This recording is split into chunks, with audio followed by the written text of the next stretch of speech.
whatever we do, wish, hope, dream, or fear, time will always go on, with or without us. Whether it is an examination with dread taking, an important interview, or a birthday, there will be a time when it begins and ends. From the first sundial, people have wanted to record time.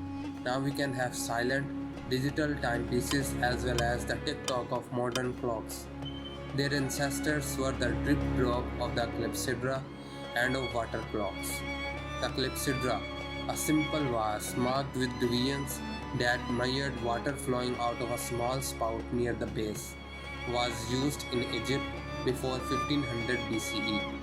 Another ancient water timing device is from India and is called Ghatika Yantra. It consists of a small hemispherical bowl made of copper or a coconut with a small hole in its base. Floated in a larger pot of water, the bowl would gradually fill and sink.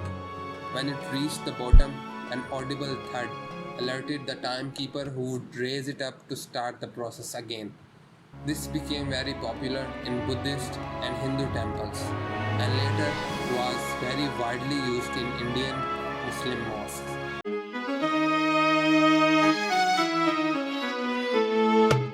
Our story begins with 13th century water clocks and an ingenious man called Al-Jazari from Diyarbakir in southeast Turkey.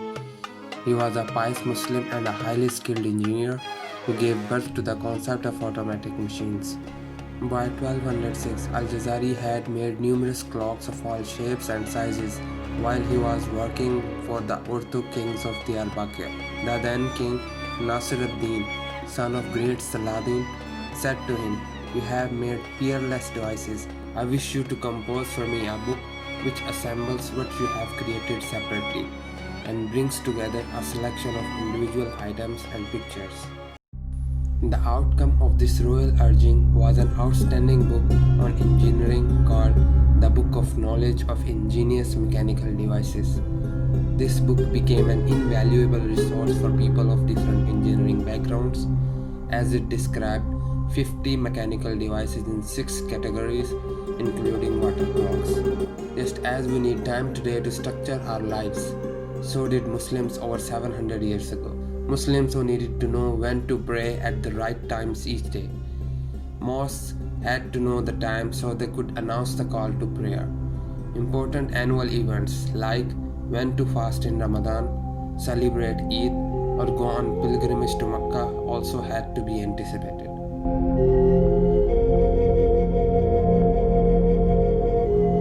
About 800 years ago, Al-Jazari built this elaborate clock in order to celebrate the diversity of mankind and the universal nature of Islam. At this time, the Muslim world spread from Spain to Central Asia.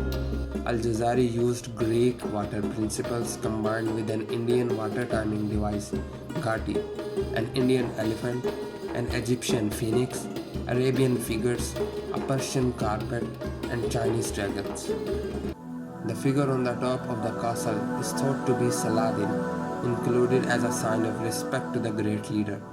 The features also symbolized countries and trade, and each animal had a myth associated with it. The elephant was a symbol of royalty, the phoenix of rebirth and life, and the dragon of power and impregnability.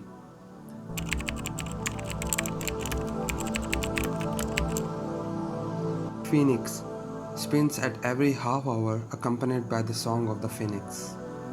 Dial. This is the clock face that tells the number of hours passed. Saladin the Magnificent moves his arms to reveal a falcon. Castle.